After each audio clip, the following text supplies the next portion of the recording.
m'appelle Johan, je suis responsable des opérations. Alors, les fonctions, c'est tout ce qui a trait au fonctionnement quotidien du site, que ce soit le quotidien vraiment basique, nettoyage, enlèvement des déchets, valorisation, maintenance. Et puis après, il y a tout ce qui est lié aux constructions, démolitions ou rénovations de bâtiments. Donc ce site, c'est un site qui est bâti sur 95 hectares, avec une petite cinquantaine de bâtiments, de taille et d'âge diverses, avec 125 000 m² de bâti.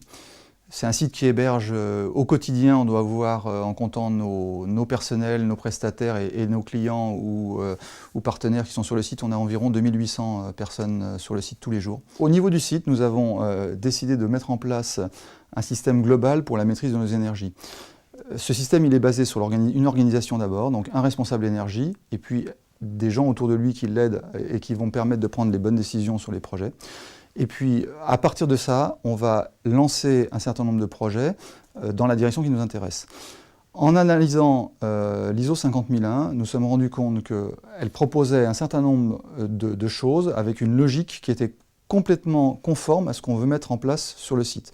La logique du Plan, Do, Check, Act, proposée dans l'ISO 50001, est vraiment intéressante pour nous. Elle va renforcer ce qu'on a mis en place, elle va nous permettre de l'ancrer dans le temps et d'avoir une structure pérenne avec cette notion effectivement d'importance d'empreinte dans la durée. C'est vraiment pérenniser à la fois l'organisation qui est mise en place et les exigences qu'on va avoir pour atteindre la performance. Et cette certification va de toute façon nous pousser à mettre en place l'organisation. Je pense qu'elle l'est à peu près aujourd'hui.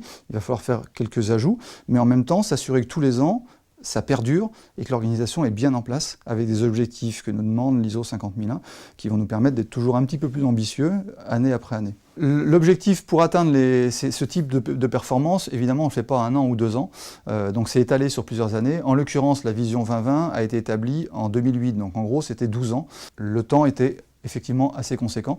On se rend compte que même avec un temps qui paraissait conséquent, il faut quand même aller chercher ces kilowatts, c'est pas toujours évident.